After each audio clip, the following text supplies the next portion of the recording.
My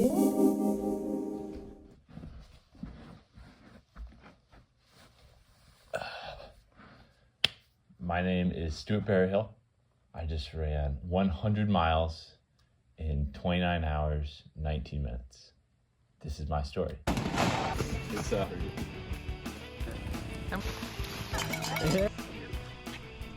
it is. So the story starts a while back when I called my Uncle Steve, my Aunt Wendy, who have a lake house on Lake Martin. And I said, hey, there's a trail race right in your neighborhood. Would you be willing to, let me stay at your house and potentially crew me? And to nobody's surprise, they were all in on the idea. And they said, what's the date? We're ready. We're approached probably last year around November. He dropped a hint, said, hey, would you be interested in being on my team? Of course, it made a lot of sense. He's pretty much racing in our neighborhood. So we said, by all means. What did you think when he first asked you about this? I thought he was crazy. It's one of those things, you hear him. Stuart comes up with a lot of ideas, I guess, of things he wants to do. And it's a matter of once he says it more than once or twice, he's going to do it. So after all the training was all done, which are the early videos on this channel, it was finally time to, make the drive from all the way from Michigan State to Lake Martin, Alabama. So we got to Lake Martin on Thursday afternoon, and pretty shortly after, me and one of my pacers, Dom, went on a little shakeout run, just about 2 miles. And after our run, when we're coming down the driveway, everybody's sitting on the driveway in chairs, and when I got back, they were all wearing matching shirts of Stew Crew across the front. What do you think? Nice. The Stew Crew! We're all sitting there with shirts he didn't know we had. There's the Stew Crew, Steve, Mindy. I like it. Sally's got just the scarves. Friday consisted of a lot of packing and getting everything ready to go. Then we headed off to Packet Pickup, and when we were at Packet Pickup, we went and we checked out the course a little bit. So it's day before. What is it? Friday? It's Friday. Race is tomorrow. It's raining today. Lots of rain last couple days. We're on the course now. This is kind of what it looks like in some spots, I'm sure. We've previewed about 200 yards, and this is probably the worst of it. And you can probably get around it, so. When we got back from the course, we had a great meal, and we had the final Stew Crew meeting, and I went to bed. Granted, I didn't sleep very well that night because, I was nervous, and pretty rudely at 4:30 a.m. Saturday morning, my alarm went off. All right, it's 4:50 something a.m. Today's the day. 100 miles. Months and months of training all lead to today. It's go time. Thinking back on it, a lot of that morning was a blur. I remember how nervous I was in the car ride there. I remember, running to the bathroom. I remember putting my shoes on, getting my vest on. But before I knew it, I was at the starting line.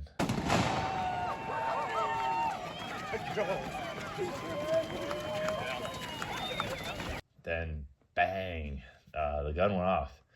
And admittedly, I may have gotten a little excited on my first mile, as it was the fastest mile of my race. But I guess I should have expected that. After the first mile, I was able to, get into somewhat of a groove. I got a little settled, just keeping my heart rate around the 120 to 130 zone. The first aid station was really cool. It was my first trail race, so I wasn't really sure what to expect. But I got to see my family and everybody who came to support me, and it was awesome. All right, good job. Oh, yeah. good. On track. We need to swap out your snacks if you want to. I brought snacks. Give me your water. Okay. I didn't have a lot of juice with me. How's it feeling? I thought I would. Okay. How's it feeling? Actually, I should give you two, shouldn't I? Do you have any more of those blue things? Because we could prep these for you. Blue things? No, I don't. I wish I did, but I'm too cheap to buy. We could call Laurel Dawn and have her bring some. What is the full bar? Short sleeve shirt. Yeah. Okay. Yeah, that'd be great. Okay. All right. Good. Yeah, go. All right, there you go. Going good? It's slow. Takes a while. Before I knew it, I was crossing the 25-mile mark. It was a little bit unsettling to think that, I was almost at a marathon and I was only at a fourth in, but I did my best to not think about that. 1/4. Get the time in so you can send it with 1/4. Hey!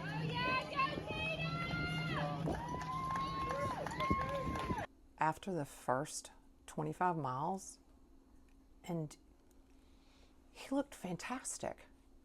I know he was tired. Obviously, he ran 25 miles, but it certainly didn't show. Behind him. Water.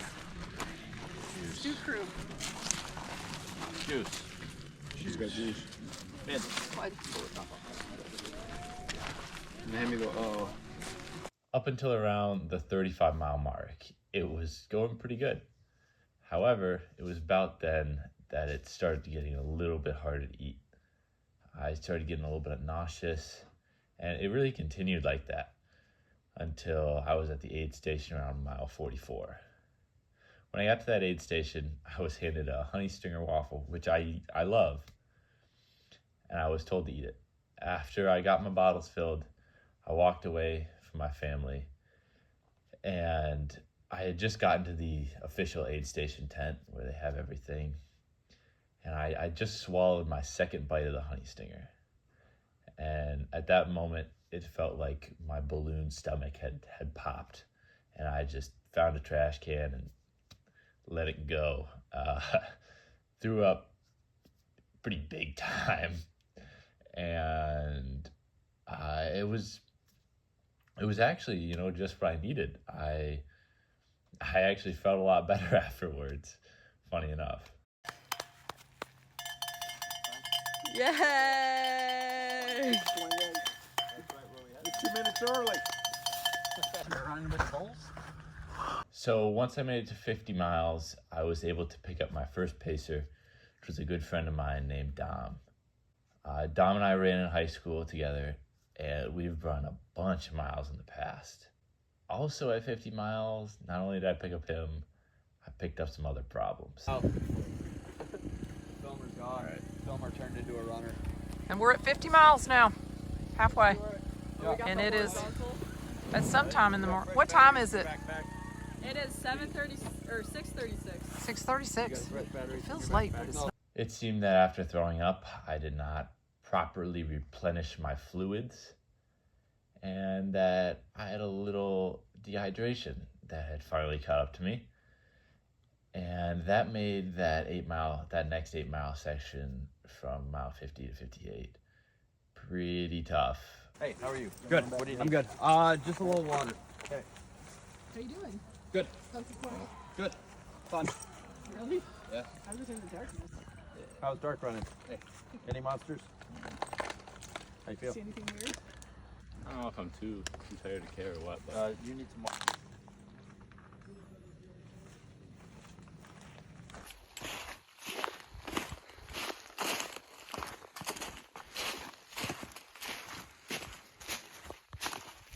about the time that I hit that next aid station, I had just about caught up on my liquids, and I was starting to feel a little bit better. Blister now. We'll skip it. He wants to keep going. He's feeling good. Feeling good. Okay. Feeling froggy. Okay. Do you have those caffeinated gummies? Yep. Here's water. Let me eat those real quick. We're just gonna give me water and keep going. Water. I'm good on water. Juice. Okay. Juice. How you feeling? I'm feeling great right now. Wow. Up and down we go, right? Yeah, the roller coaster has started for Yeah. sure. Yeah, the first part of that lap was a little rough. What do you need? Juice. Going into the race, I knew that there were going to be some ups and downs, but I wasn't aware of just how you feel could change just from being very bad to very good in a matter of just a mile or so. After that aid station was the first time I really felt that. After that aid station, I was pretty on top of the world. I was just feeling great.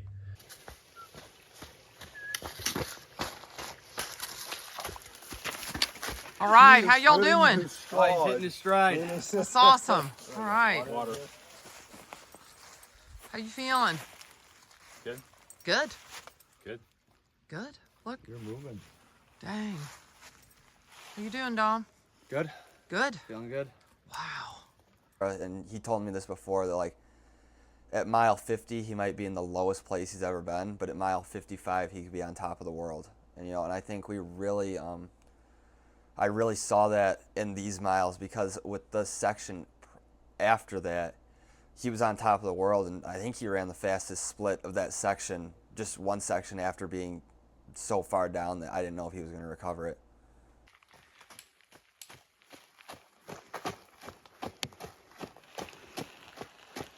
I was able to ride that high until about mile 75, which I hit that around 4 a.m. for perspective. And that's when I picked up my second pacer, which was my brother Emmett. I need a description of how you apply On my armpits. Vaseline. How else do you apply Vaseline? With like a spatula? You have fun with that. No. It was also about that time that the rain started. And it was a real buzzkill, let me tell you. Not only was it wet, but it was cold too. And somehow my legs started to also feel the same way my brain was feeling. Shocker, that one. But it got pretty nasty. It really sucked. That was a tough time. But I just knew it was around 4 a.m. at that time, and I just knew sun comes up around 6:30. Pouring rain. Gotta get to when the sun comes up. There's more of these. Want any of What these? color is it? Black. Black. Black, okay. How you feeling, Emmett? Kind of sucks, honestly, but that's okay. That's okay. That's exactly what I anticipated, so, we move. Emmett, how far did Dom need? 0.3 miles. He's coming 0.3. back. I see him there. Thanks. All right, I'm gonna try not to get more wet. I guess I can't be any more wet. You're doing great, sir. Look at Doing you. great. Hold this. Great. Even though it was cold and wet and dark, we didn't see him questioning himself of keeping going. He always likes to say he likes to do hard things, and he recognized this was hard and he was going to do it. When the sun came up, it gave my mind a little bit of a refresh, but my body was still pretty toast. It stayed like that until about mile 85, where I can't really explain what happened, but I decided that I needed to stop feeling bad for myself. We get out of the aid station and Stuart says, well, I need Rocky on repeat. And then, 10 steps out of the aid station, we just start listening to Rocky theme on repeat. Da, da, da, da, da, da, da, da, da, da. Listen to Rocky the whole time, and we ran about 13-minute mile pace. We were cooking. It's at mile 89. Mile 89. The bros. Heads are up. Trails are being run. Feeling good? On that high right? Now, surely they're not going to run up that hill. I'm shocked. I know, and they're going to do the hill. They're taking the hill. Chocolate donor hole. He's not even stopping. You're doing great. Look Doing at great, you. Alex. You got food? You good? He's dragging you all over this mountain.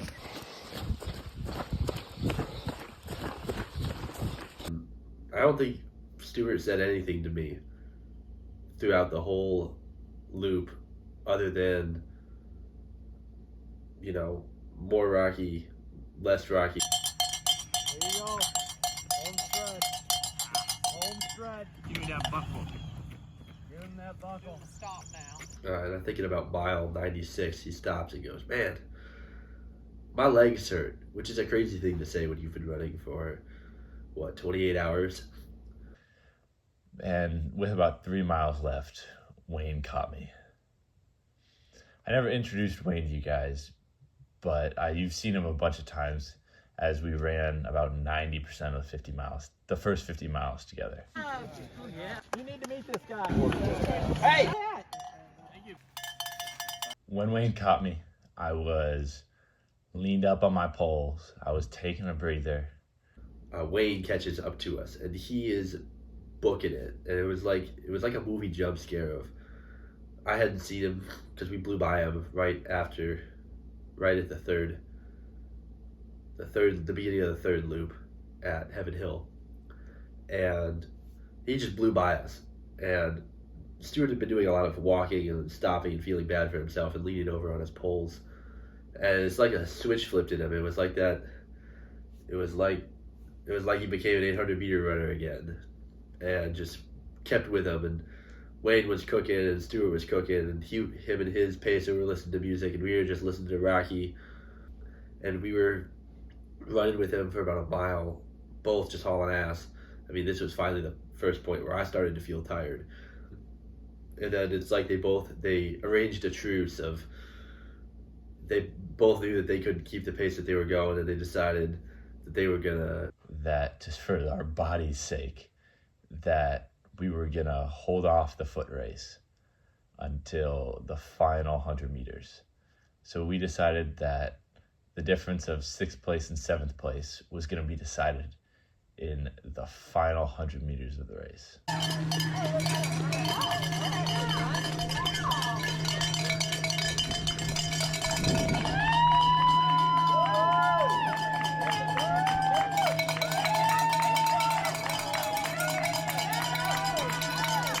Yeah, Stu. Yeah. I ended up somehow being able to just inch out Wayne for 6th place, but in the results, it had us at a tie with both had us at 6th place. So I mean, it was honestly kind of the perfect way to finish. I wouldn't have changed it at all. I want to thank the Stu crew for helping me succeed. I couldn't have done it without them. They were amazing. Totally knocked it out of the water. I want to thank my pacers too. You know, Dom ran 30 miles off of pretty much no training, and Emmett ran a marathon off of four or so weeks notice, and it was incredible. Also, Wayne, if you're watching, thankful to have done it with you. You killed it.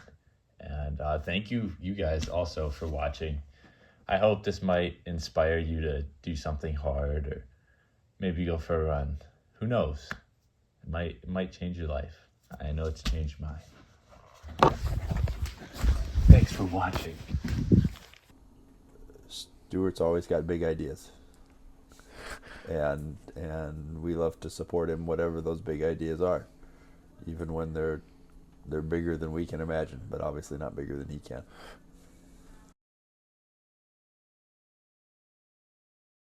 Talk to a contractor. She can hook you up. He's looking at rocks. You see, Mindy? Nice. Quartz. Been looking at it all night. Mindy, what you got on your hand? What is that?